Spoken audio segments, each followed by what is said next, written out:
안녕하세요. 사연에 빠지다의 DJ 민영입니다.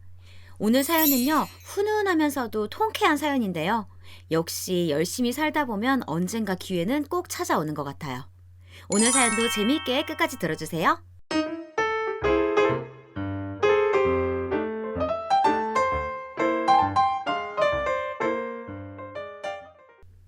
안녕하세요. 저는 지금 지방에서 공장을 운영하는 60대 초반 남자입니다. 요즘 날씨 정말 춥더라고요. 다들 몸 건강히 잘 지내고 계실까요? 저는 다른 계절보다 겨울을 유난히 싫어하는데요. 그 이유는 어릴 때 생각이 너무 많이 나서 그런 것 같습니다. 제가 어릴 때 너무 가난해서 우리 집은 추워도 오들오들 떨기만 했었는데요. 뭐 제대로 된 이불은커녕 옷도 없어서 다들 모여서 서로 체온으로 몸을 녹이곤 했어요. 사실 우리 세대에 어렸을 때 기억이 좋았던 사람이 뭐 얼마나 있겠습니까? 다들 술이 들어가서 어릴 적 얘기를 하면 내가 더 힘들었다고 말하는 게 우리 세대 특징인데요. 저는 정말 평범하게 가난했던 것보다 더욱 가난했습니다. 저는 시골에서 태어났는데 정말 시골이라 지금 말해도 아는 사람이 더 적은 그런 시골에서 태어났어요. 지금도 지방에서 거주하고 있지만 현재 사는 곳은 그래도 광역시랍니다.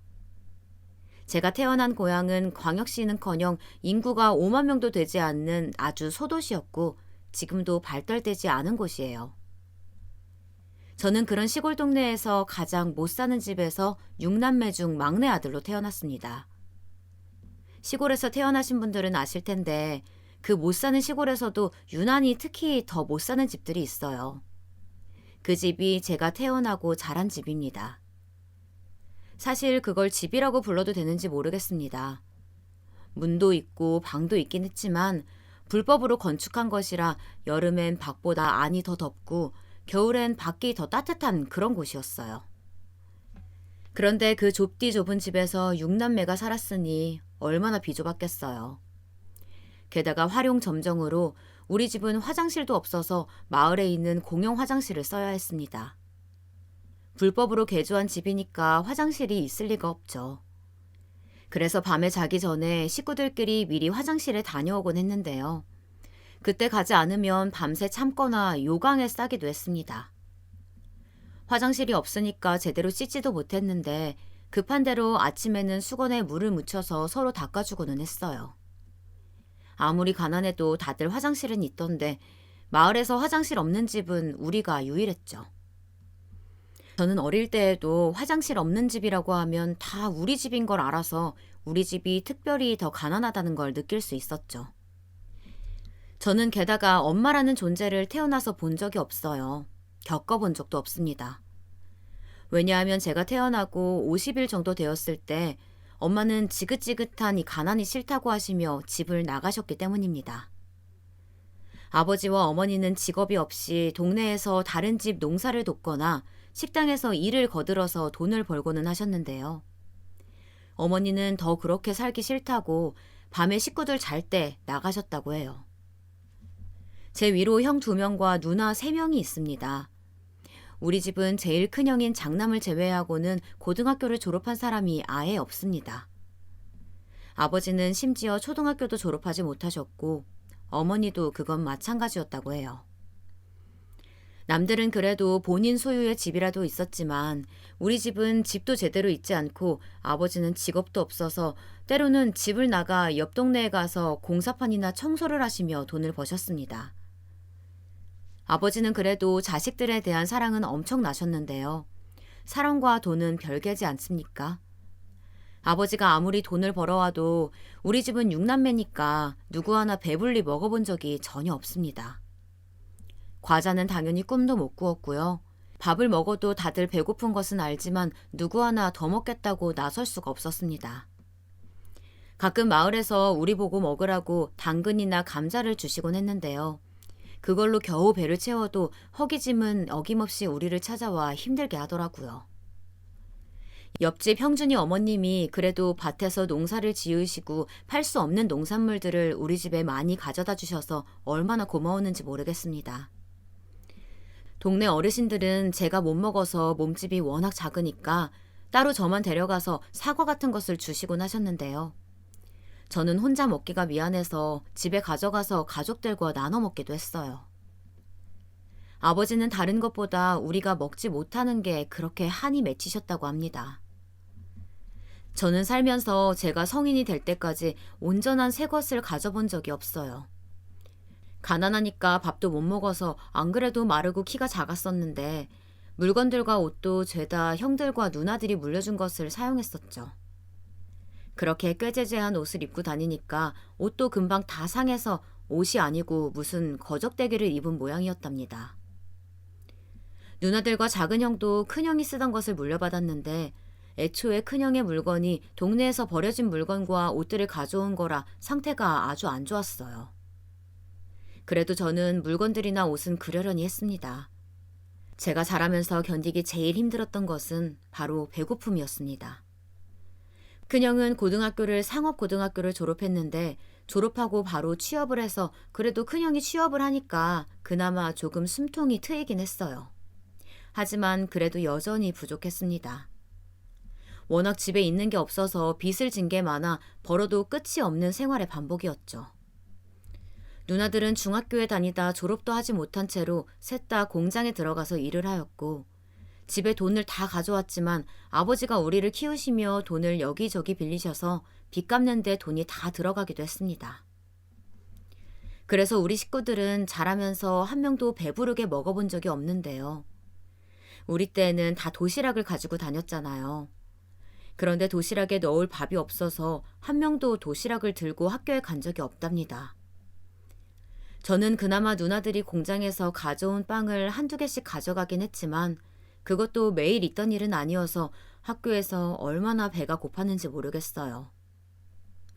배가 고파 배에서 소리가 들려서 창피하기도 하고 친구들이 집에서 과일이나 간식을 가져오면 저도 옆에서 나눠주는 것을 먹고는 했지만 나중엔 저만 집에서 아무것도 가지고 오지 않아 민망하기도 했습니다. 점심시간 때에는 가방에서 꺼낼 도시락이 없어서 학교에 있던 식수대에서 물만 죽어라 마시고 먹은 게 없으니 학교에서 집중을 잘 하지도 못했죠. 그나마 저는 막내고 아들이라고 형들과 누나들이 본인 먹을 것을 안 먹고 저를 챙겼는데요. 그래도 부족한 건 마찬가지였습니다. 그래도 초등학교 저학년 때까지는 친구들이 저를 괴롭히거나 놀리지는 않았던 것 같은데 제 인생의 지옥은 10살 때 시작되었습니다. 이름은 형만이었는데 그 친구는 덩치도 또래에 비해 크고 매우 짧은 머리를 가지고 있는 살짝 통통한 친구였습니다. 원래 형만이와는 시골이 다 그렇듯 어릴 때부터 알던 사이였는데요. 우리 아버지가 형만이네 밭에서 일하시고 돈을 못 받은 적이 있었어요. 아버지는 원래 마을에서 일하시고 돈을 받으셨는데 형만이네가 유독 돈을 늦게 주는 경우가 많아 형만이네 집에는 잘 가지 않으셨어요.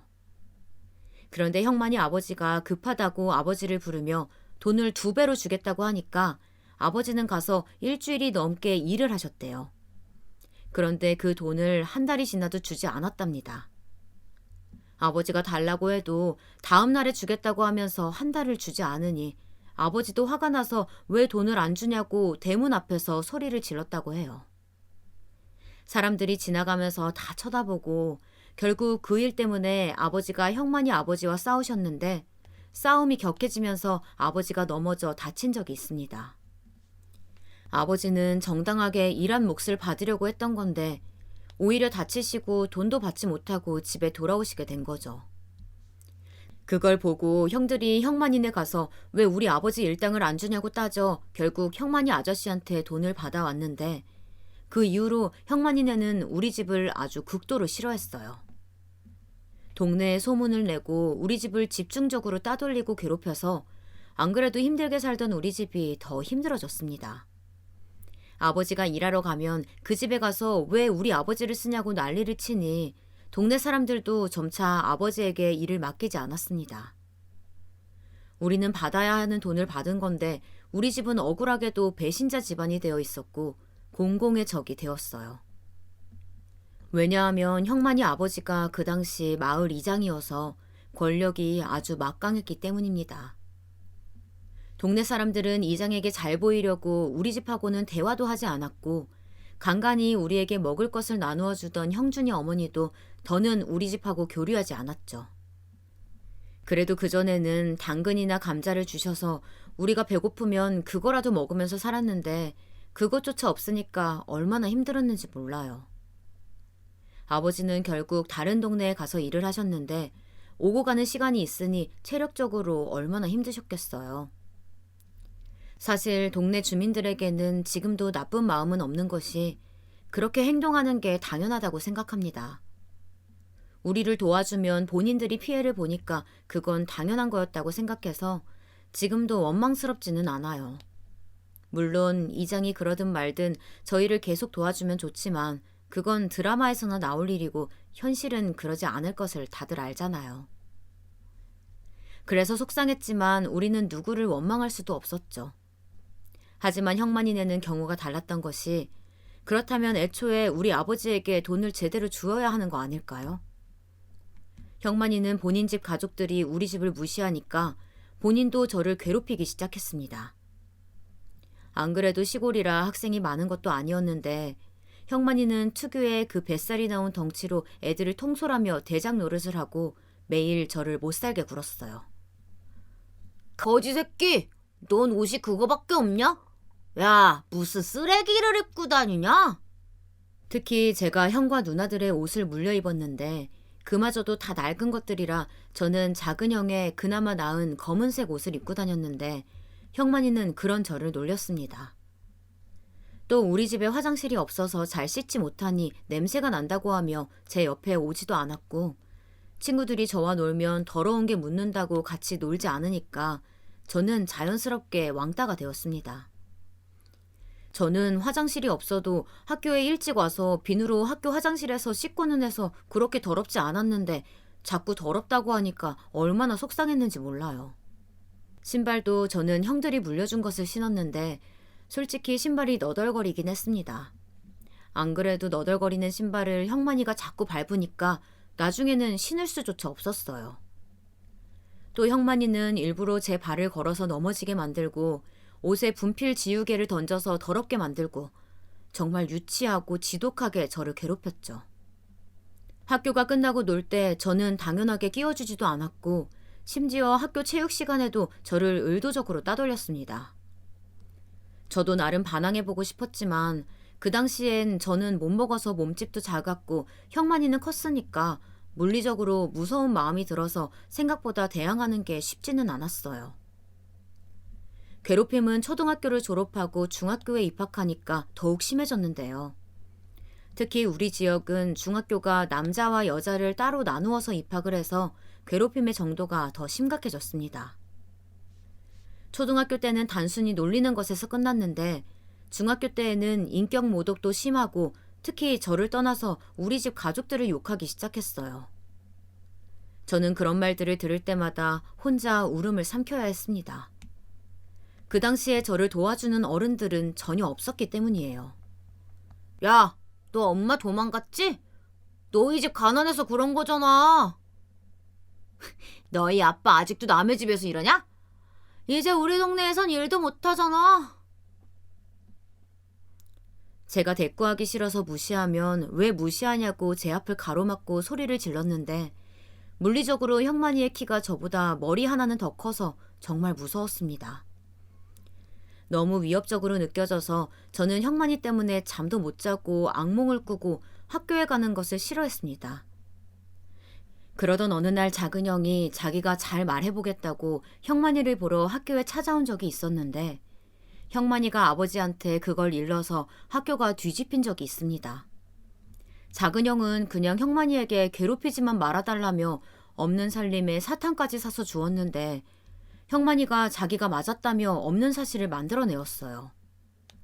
심지어 그 자리에 다른 친구들도 있었고 다들 우리 형이 뭐라고 했는지 들었으면서 아무도 나서지를 않았습니다. 선생님은 괴롭힌 것은 형만이었는데 오히려 당한 저를 혼내시며 왜 일을 크게 만드냐고 화를 내셨어요. 아마 형만이 아버지가 학교에 촌지를 많이 가져다 주셨기 때문이었겠죠. 촌지가 많던 시절이고 형만이 아버지는 이장이라 학교에 막강한 영향력을 행사했기 때문에 저는 그냥 속수무책으로 당하고 말았습니다. 심지어 형만이 아버지는 촌지 주는 것을 굉장히 자랑스러워했습니다. 선생님들은 제가 뻔히 학교에서 괴롭힘 당하는 것을 보아도 모른 척 하시며 오히려 형만이를 더 챙기시고는 하셨죠. 그때 받은 상처는 아직도 잊지 못하겠더라고요.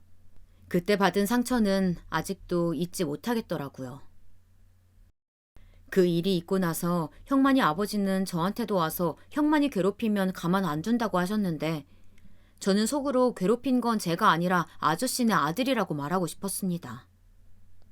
형은 저에게 오히려 미안하다고 사과했는데 저는 그때부터였을까요? 가난에 대해 한이 맺히기 시작하며 반드시 성공해야겠다고 생각했습니다.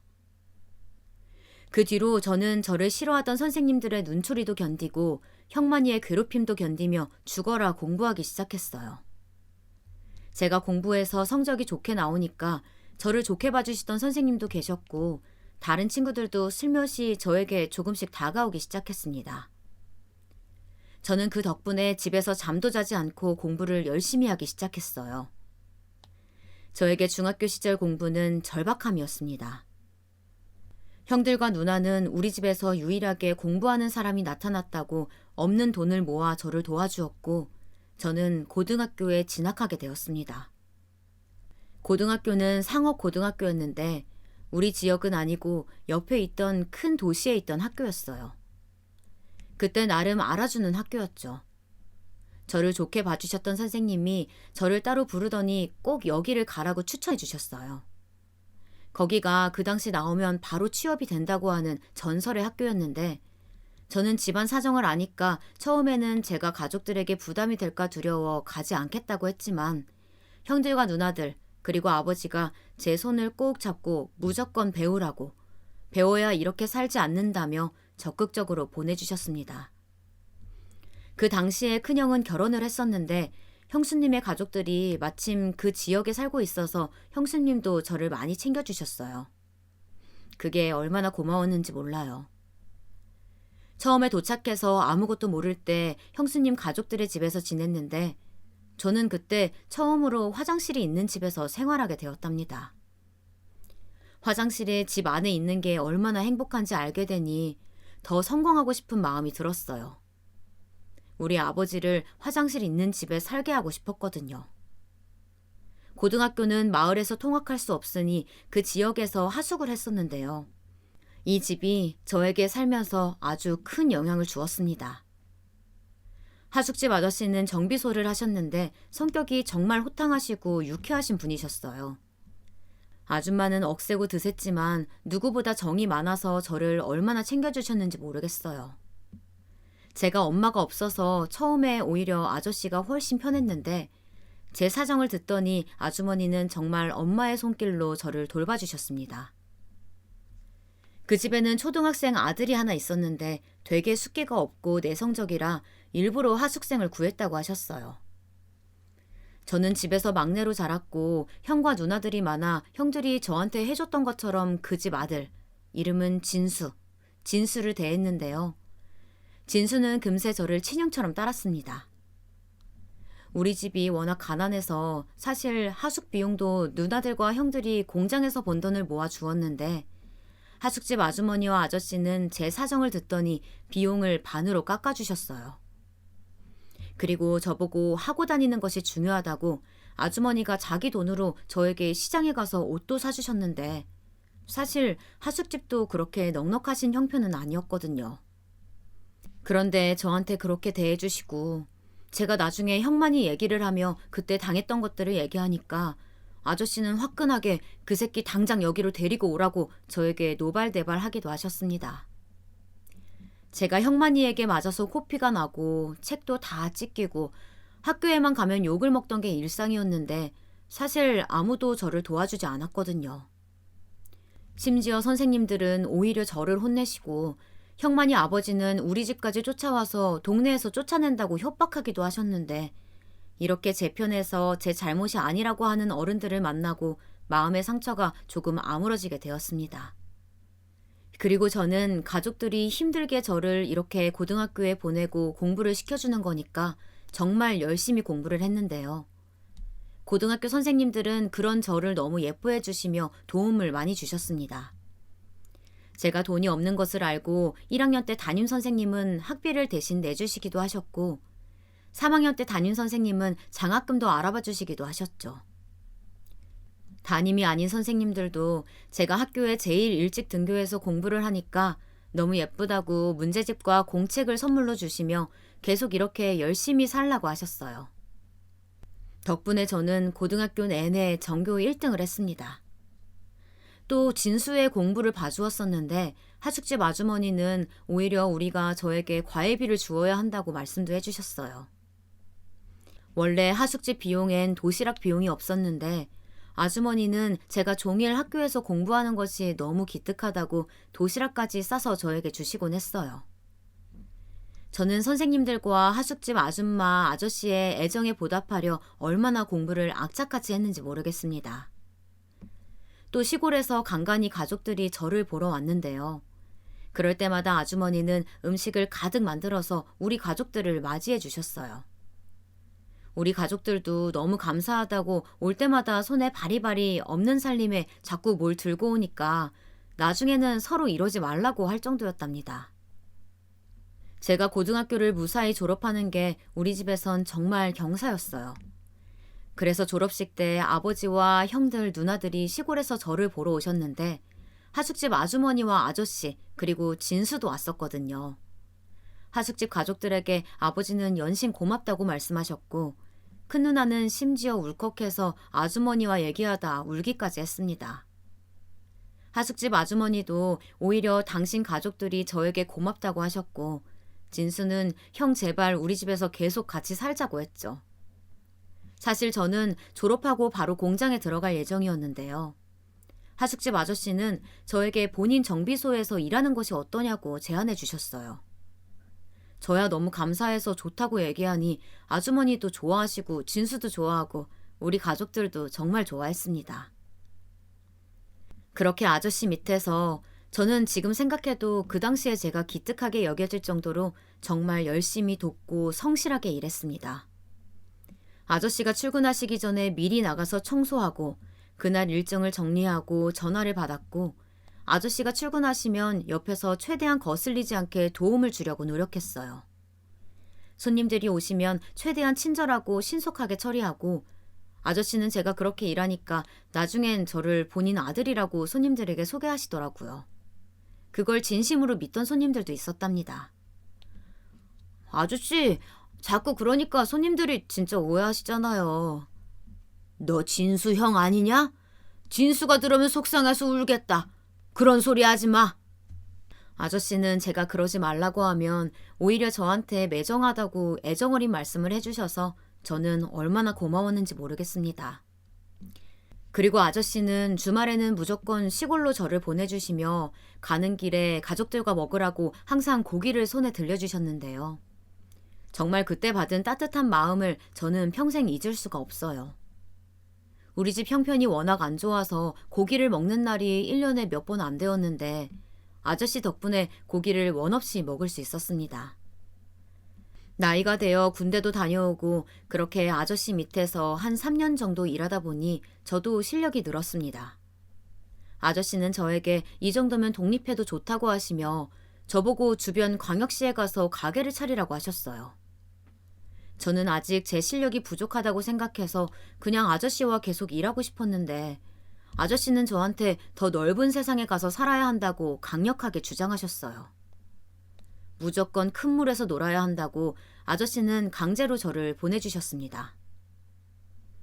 가족들에게 말하니까 가족들도 저를 지지해줘서 저는 광역시에 가서 정비소를 무작정 열게 되었어요. 사실 쉽지 않았는데 아저씨가 저를 많이 도와주셨죠.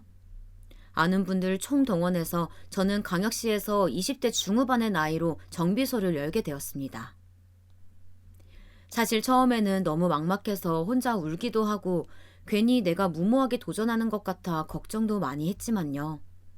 아저씨는 실패는 젊을 때 해봐야 한다고 저를 강하게 키우셨고 저는 정말 밤낮 없이 일하며 성실하게 최대한 친절하고 정확하게 정비소를 운영했어요. 아저씨가 워낙 실력이 좋으셔서 배운 대로 하니까 어린 사람이 고생 많다고 은근히 아저씨들을 저를 좋게 봐주어 단골도 늘었습니다.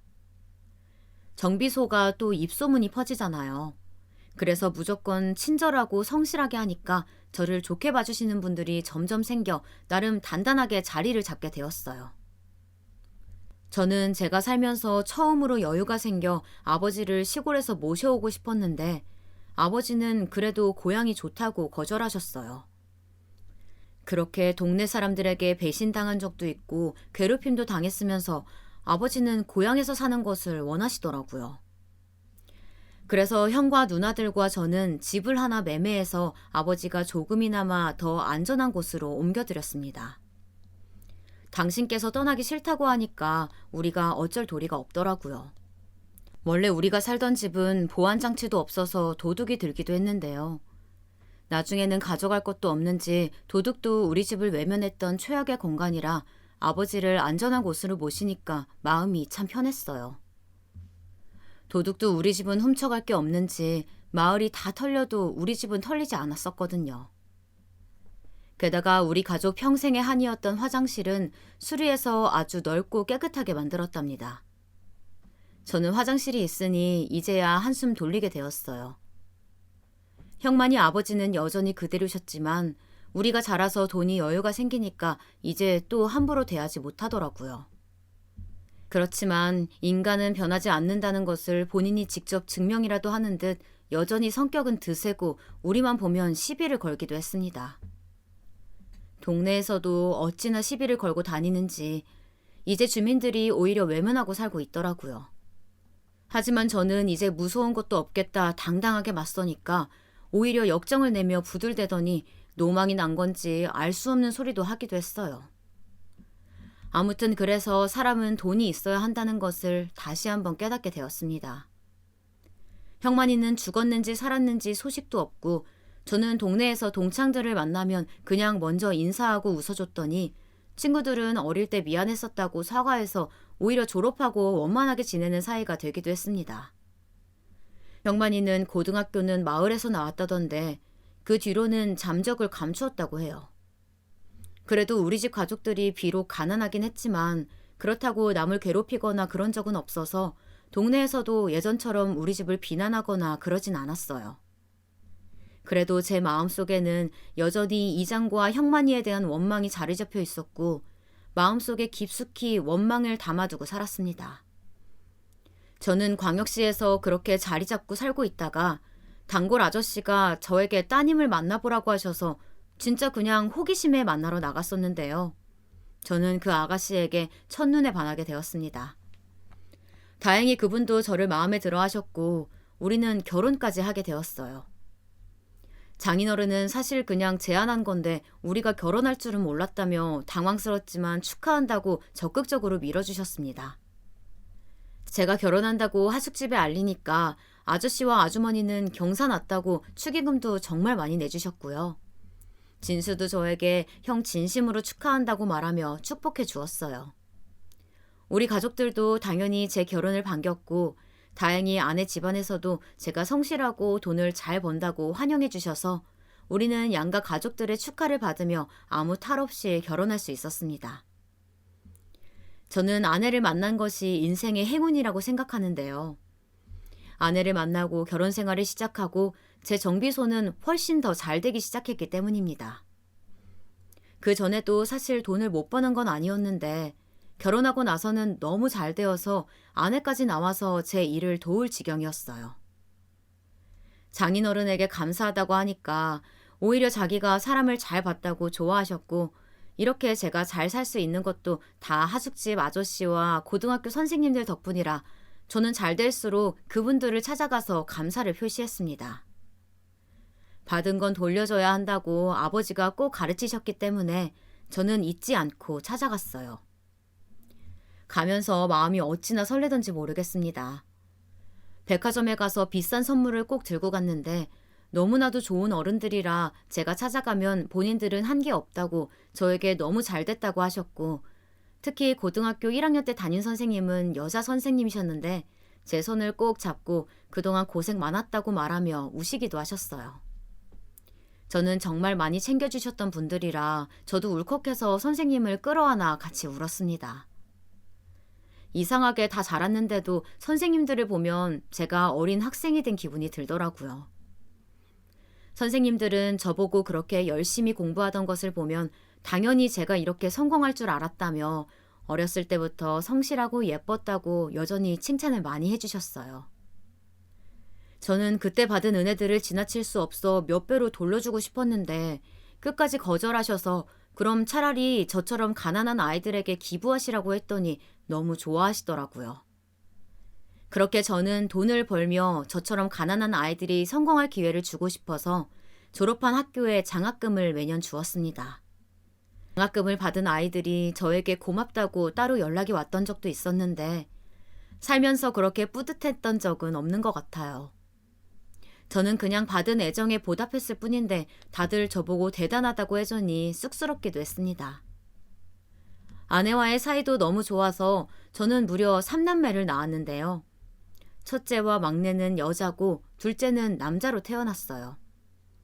저는 어릴 때 가난하게 자랐던 것이 부끄러웠던 적은 없지만 속상하고 서러웠던 기억은 있어서 아이들에게 다른 것은 몰라도 돈에 대해서는 아낌없이 투자했습니다. 그렇다고 돈으로 사람을 판단하거나 그러면 안 된다고 확실하게 가르쳤어요. 제가 어린 시절 돈으로 판가름 당하고 괴롭힘 당했던 게 한이 맺혀서 그렇다고 아내한테 말하니까 아내도 제 생각에 동의하며 우리 집은 다른 것은 진짜 몰라도 돈으로 사람을 판단하지는 않았습니다. 저는 3남매를 낳고 일부러 여기저기 많이 놀러 다녔는데요. 제가 어릴 때 가족들끼리 놀러 가본 적이 없어서 더 많이 다녔습니다. 우리 아이들과 추억을 쌓으니까 제가 어린 시절 받았던 상처들이 치유되는 느낌이 참 많이 들더라고요. 특히 저는 아이들에게 먹는 거에 대해서는 풍족할 정도로 사주었는데요. 어릴 때 못 먹어서 식수대에서 물로 배를 채웠던 기억이 자꾸 떠올라서 아이들이 한 끼라도 굶으면 저는 세상이 무너지는 기분이 들었습니다. 심지어 아내가 아이들한테 과자나 아이스크림 그만 사주라고 할 정도로 저는 집에 갈 때마다 사서 들고 갔는데 저도 모르게 속에 맺힌 게 많았던 것 같아요. 그렇게 우리 아이들이 초등학교에 다 들어가고 저도 정비소를 확장하며 매우 바쁘게 지내고 있던 시절에 아버지가 돌아가시게 되었습니다. 나이도 많이 드셨고 워낙 고생을 많이 하셨기 때문에 병원에서는 손 쓸 도리가 없다고 하더라고요. 특별한 병명이 있는 것도 아니고 노환이었어요. 아버지를 생각하면 너무 아직도 그립고 감사한 마음이 드는데 저였으면 사실 6남매를 혼자 키울 수 없었을 것 같습니다. 직업도 없고 집도 도둑도 다 피해갈 집이었는데 어떻게 아이 6명을 키우겠습니까? 고생만 하다 가셔서 아버지가 돌아가시니까 저는 오히려 하늘에서는 제발 몸 편하게 드시고 싶으신 거 다 드시며 사셨으면 좋겠더라고요. 드디어 마음이 편해지신 것 같아 다행이라고 생각이 들 정도로 아버지는 한평생을 고생하셨습니다.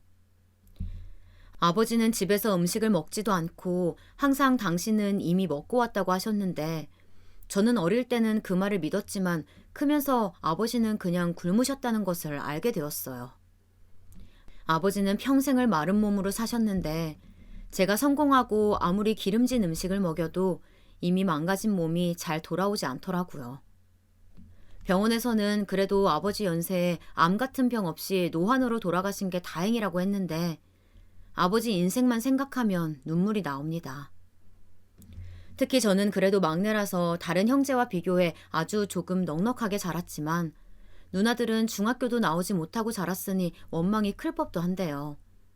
누나들도 절대 아버지를 원망하지 않는다고 했어요. 누나들에게는 저는 미안한 마음밖에 없답니다. 아버지를 보내면서 제가 많이 힘들어했는데 그걸 알고 하숙집 아저씨와 아주머니도 연락이 와서 제 마음이 많이 다치지 않았으면 좋겠다고 하시며 저를 많이 생각해 주셨습니다. 부조금도 많이 주셔서 장례식 비용도 낼 수 있었어요. 그렇게 저는 아버지를 보내고 고향에 묻어드렸습니다. 아버지를 보내고 나니까 저는 더욱 가난에 대해 생각해 보게 되었습니다. 아내와 오래 얘기하고 하숙집 아주머니와 아저씨, 그리고 우리 형과 누나들, 또 처가 장인어른과 장모님과 아주 오랜 기간 얘기 끝에 저는 국내 결손 아동들에게 많은 돈을 기부하기 시작했습니다. 사실 주변에서 제 어린 시절 가난에 대해 잘 모르시는 분들은 왜 굳이 그렇게까지 하냐는 말도 많았어요. 하지만 저는 관아는 제가 아니고 포기하지 않으면 그래도 평범하게 살 수 있다는 약간의 희망이라도 주고 싶었어요. 정말 다행히 제 의견에 아내는 동참해 주었고요. 그 뒤로 시청에도 연락해서 도움을 많이 주었는데 제 생각보다 아직도 제 어린 시절처럼 가난하게 크는 아이들이 많아서 충격을 받게 되었죠. 사실 제가 어렸을 때는 워낙 한국 사회가 다 못 살았고 가난한 사람이 대부분이었으니까요. 하지만 지금은 사회도 고도로 발달되었고 잘 사는 사람이 많지 않습니까? 그런데 조금만 주위를 둘러봐도 아직 가난해서 밥도 제대로 먹지 못하는 아이들이 매우 많더라고요. 아내와 저는 아이들 위주로 봉사도 하기 시작했습니다. 보육원에도 자주 가고 지역단체와 연락해서 최대한 굶는 아이들이 없었으면 좋겠다고 생각하며 지냈는데 무언가 바라고 시작한 것은 아니었지만 다행히 주변에서도 저희 부부를 좋게 봐주었어요. 처음에 우리한테 굳이 왜 그런 수고를 하냐고 했던 분들도 우리가 꾸준히 봉사하니 진심 대단하다고 해주셨죠. 그리고 우리 아이들, 3남매가 초등학교에 들어가고 나서는 아이들도 같이 봉사에 다녔습니다. 덕분에 우리 아이들도 남을 돕고 사는 것이 익숙해졌고 대학에 진학해서도 교육봉사를 하며 아동들을 돌보기도 했어요. 저는 아이들이 중고등학교에 다닐 때 정비소가 커지면서 저는 다른 사업도 하기 시작했는데요. 공장에서 자동차 부품을 생산하는 것을 용기 내어 시작하게 되었습니다. 매번 생각만 하다가 아주 좋은 기회로 운영을 시작했는데 생각보다 이익이 높아서 정말 다행이었답니다. 회사를 설립하기 전에 하숙집 아저씨에게도 조언을 구하고 분야는 달랐지만 공장에서 일했던 우리 형들과 누나들한테 묻기도 하며 매우 최선을 다했더니 하늘이 도와주셨어요. 제가 공장을 열고 잘 나갈 때 다시 시련이 한번 찾아오게 되는데요. 바로 하숙집 아주머니가 크게 아프기 시작하셨습니다. 저에게 하숙집 아주머니는 엄마라고 여길 만큼 저를 아주 세심하게 챙겨주셨기 때문에 저도 당연히 아주머니의 병원비를 부담했는데 하숙집 아저씨는 연신 고맙다고 하셨어요. 저는 어렸던 저에게 베푸셨던 애정에 보답하는 거라고 했더니 아저씨는 당신이 뭘 한 게 있다고 이렇게 잘해주냐고 처음으로 눈물을 보이시기도 했습니다. 진수도 챙기고 저는 시간 나면 아주머니를 꼭 뵈러 갔는데요. 갈 때마다 아주머니는 저에게 뭘 오냐고 고맙다고 말씀해 주셨어요. 저는 최대한 도움이 되고 싶어서 용돈도 많이 드리고 말동무도 해주었습니다. 아주머니는 그렇게 한 몇 년을 병마와 싸우시다 돌아가셨는데요. 그때 얼마나 울었는지 모르겠어요. 제가 아무것도 모른 채로 낯선 지역에 왔을 때 엄마처럼 돌봐주셨던 분이라 아주머니가 돌아가시고 나서 한동안은 가게를 열지도 못했습니다. 받았던 애정이 너무 크고 깊어서 도저히 아픔이 쉽게 사라지지 않았어요.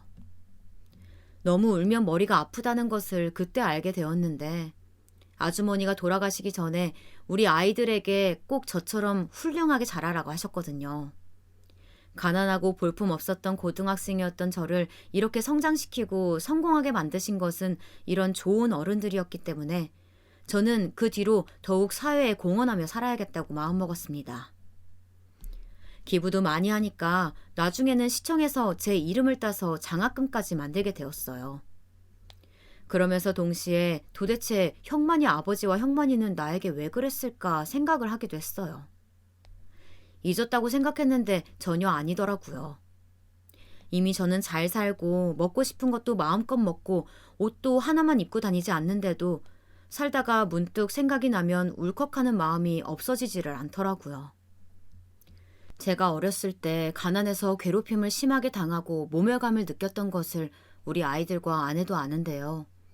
심지어 제가 잘 때 잠꼬대로 말을 하기도 한답니다.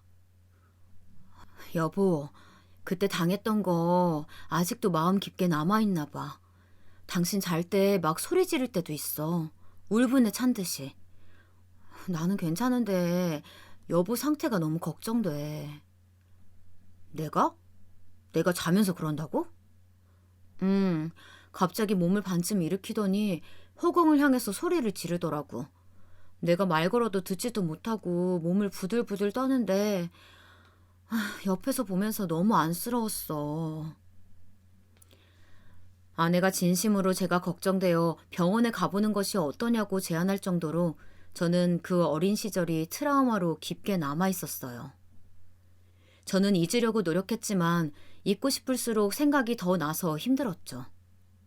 그래서 최대한 일도 많이 하고 가족들과 시간을 같이 지내며 다른 기억으로 그 기억을 없애려고 노력했습니다. 저와 아내는 아이들에게 공부를 심하게 시킬 계획이 없었어요. 사실 저는 상고를 나왔기 때문에 인문계 애들이 공부하는 곳에는 도통 문외한입니다. 아내는 공부를 꽤 하기는 했지만 그렇게 막 앞다투어 잘하지는 않아서 우리는 아이들에게 한 번도 공부에 대해 강요했던 적이 없어요. 그런데 진짜 다행이라고 해야 하나요? 우리 아이들 3명 다 공부를 뛰어나게 잘했습니다. 제 사연이니까 자랑을 좀 하자면 첫째 딸은 아이 중에 제일 공부를 잘했는데요. 무려 의대에 진학해서 지금은 의사로 일하고 있어요. 어렸을 때부터 순하고 착해서 저와 아내가 바쁘면 혼자 동생들도 챙기며 의젓하게 자랐는데 공부까지 잘해서 얼마나 예쁘고 자랑스러운지 모르겠습니다. 첫째는 지금 대학에서 만난 의사 남편과 둘이 부부 의사로 우리 집 근처에서 살고 있어요. 사위도 얼마나 성실한지 그 둘을 보고 있으면 안 먹어도 배부르다는 말이 무슨 뜻인지 알겠습니다. 둘째는 유일한 아들인데요.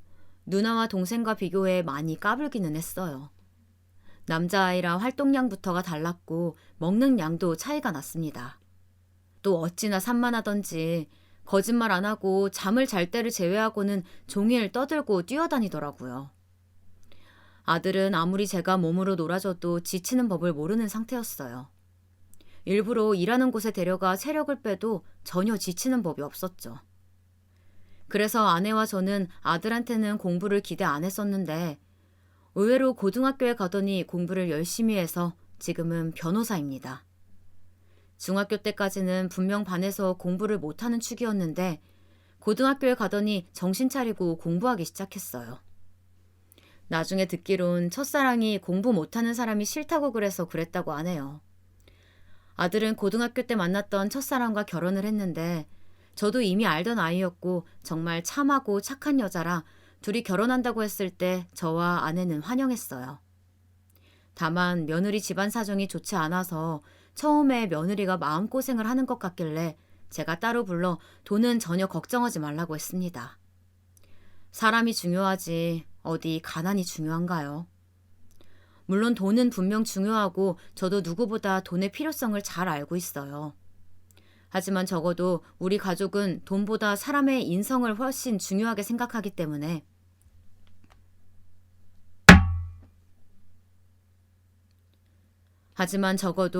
가족은 돈보다 사람의 인성을 훨씬 중요하게 생각하기 때문에 실제로 둘째 아들의 신혼집과 혼수는 다 제가 했고 예단은 받지도 않았습니다. 사돈께서는 당신의 딸을 반갑게 맞이해줘서 고맙다고 했는데 저야말로 그렇게 선하고 착한 사람을 며느리로 맡게 되어 영광이었죠. 그리고 오늘 사연의 주인공이라고 해야 할까요? 우리 막내딸은 제가 유난히 예뻐하던 자식이었습니다. 물론 셋 다 너무 사랑스럽고 제 인생에서 뺄 수 없는 소중한 존재들이라 다른 아이들이 안 이쁘다는 뜻은 아니지만요.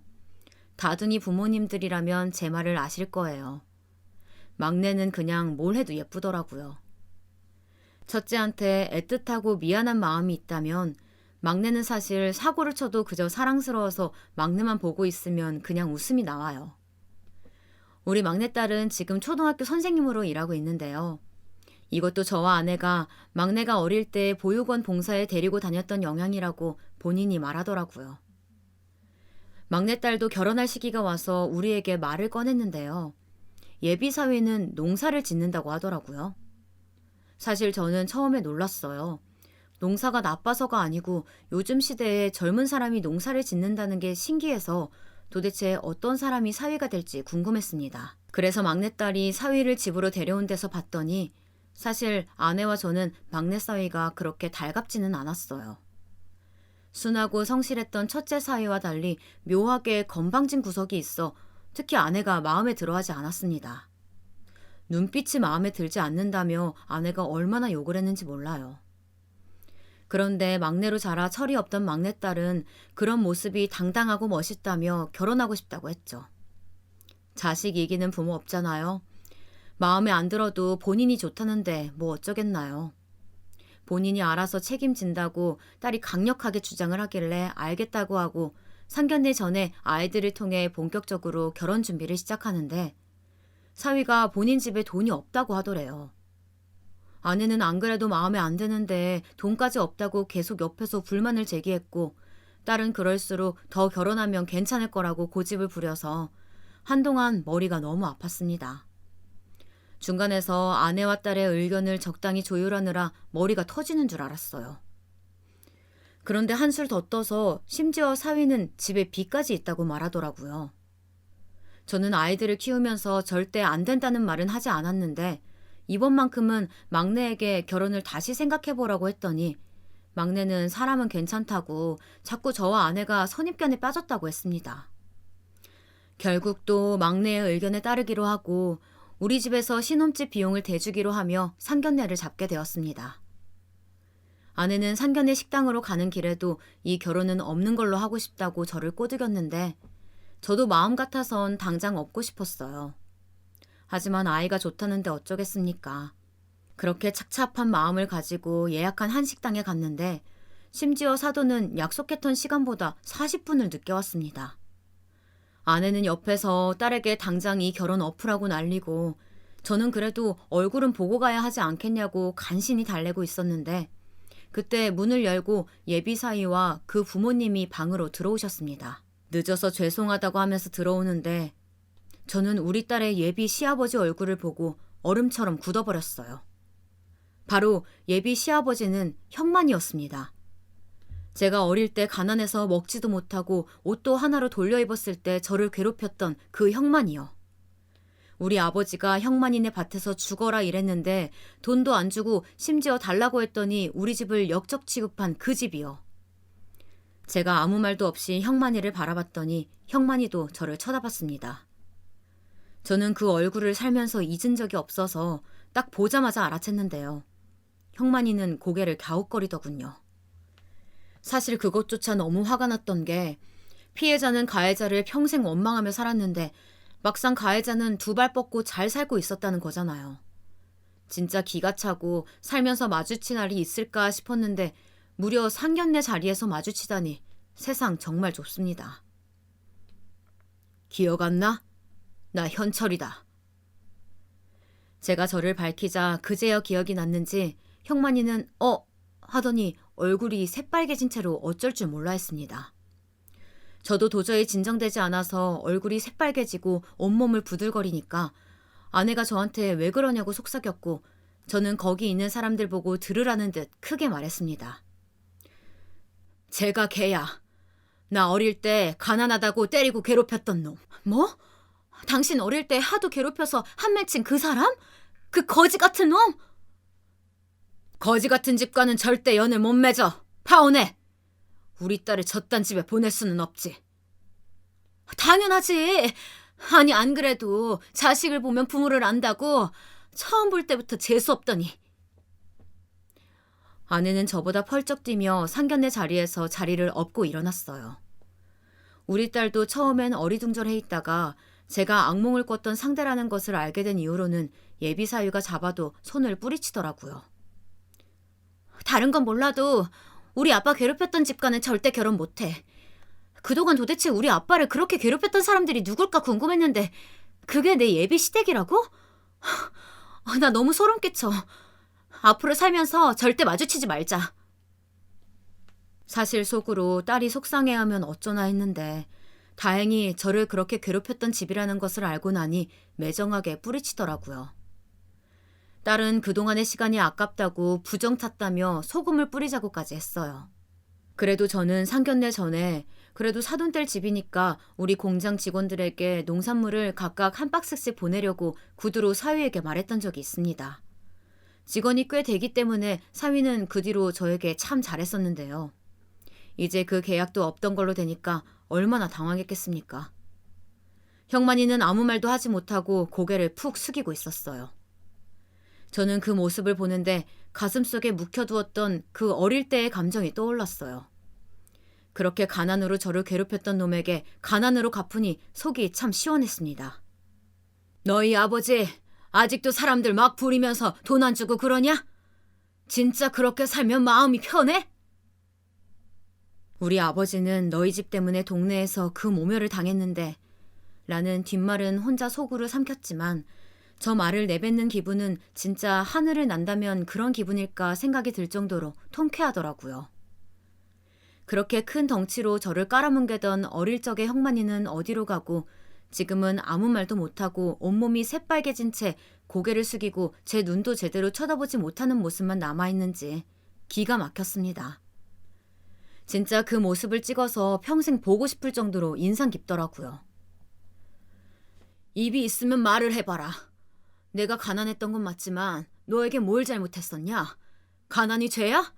화장실 없던 집에 살던 내가 너한테 무슨 피해를 줬는데? 급기야 예비사위가 저를 말렸지만 한번 터진 입은 막을 수가 없었어요. 마치 그건 어렸던 제가 말하는 것 같았습니다. 예비사위의 엄마도 저보고 왜 그러냐고 따지는데 저는 그분께 악감정은 없지만 그냥 있는 대로 말해주었어요. 당신 옆에 있는 그 남편, 나 어릴 때 가난하다고 때리고 괴롭혔던 놈인데 왜 자기 가족들한테는 잘해줍니까? 저한테는 냄새 난다고 옆에도 못 오게 했는데 어디 좀 사시는 집인가 봐요? 형만이는 진짜 그 순간에 말 한마디를 안 하더라고요. 그리고 저는 딸의 손을 잡고 상견례 가게를 나와 차에 탔는데 순간 긴장이 다 내려갔지만 쉽게 진정은 되지 않았습니다. 딸과 아내가 저에게 괜찮냐고 물었는데 저는 왜 이렇게 눈물이 주룩주룩 나던지 모르겠습니다. 한평생 맺혔던 한이 풀리던 날이라 그랬을까요? 돌아가신 우리 아버지 생각이 자꾸 나서 저는 운전을 하지도 못하고 조수석에서 얼마나 울었는지요. 딸도 저에게 이상한 놈 데려와서 미안하다고 하는데 저는 오히려 딸에게 고마웠습니다. 덕분에 이렇게 평생의 숙제를 해결할 수 있었으니까요. 매번 저는 밤에 생각이 나면 어떻게 대해야 할지 고민했었는데 이렇게 통쾌하게 복수하고 나니까 너무 후련해서 미칠 것 같았습니다.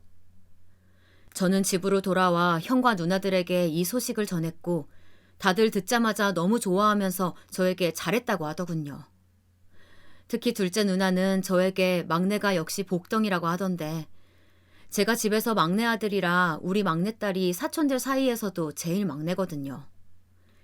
그래서 어렸을 때부터 사촌 언니와 오빠들이 매우 많았죠. 제가 자랐던 것 이상의 사랑을 받고 자란 소중한 내 자식인데 저런 형만이네와 결혼할 뻔했다니 아직도 소름이 돋습니다. 그렇게 결혼은 없던 일이 되었고 저는 저 일이 있고 나서 한동안 너무 통쾌해 혼자 싱글벙글 웃으며 다녔습니다. 딸이 전해준 얘기론 남자친구에게 연락이 오긴 했다고 하는데 상대하기 싫어서 바로 차단했다고 하네요. 저는 형만이가 저를 보고 찍소리 못하는 날이 올 거라고는 어렸을 때부터 상상하지도 못했는데 진짜 감회가 새롭습니다. 딸은 워낙 똑똑해서 바로 새로운 남자친구를 구했고 그 청년은 듬직해서 우리 아내가 얼마나 마음에 들어하는지 모르겠어요. 그리고 저는 이제 악몽도 꾸지 않고 가끔 속에서 올라오던 한이 드디어 없어지게 되었답니다. 일상적으로 생활하다가도 울분이 터져서 저도 모르게 숨이 가빠오던 날이 있었는데 이제는 그런 현상이 전혀 없어졌어요. 그래서 살면서 지금이 마음이 제일 편합니다. 가족들도 행복하게 살고 있고 하숙집 아저씨와 진수와도 여전히 연을 이어가고 있어요. 저는 이제 과거는 잊고 소중한 제 인연들을 지키며 앞으로도 행복하게 살려고 합니다. 여기까지가 제 사연인데 어떻게 잘 들으셨는지 모르겠습니다. 최대한 열심히 설명해 보려고 했는데 전달이 잘 되었을까요? 제 사연 들어주셔서 정말 감사하고 이걸 들으신 분들 다들 행복하게 사셨으면 좋겠습니다.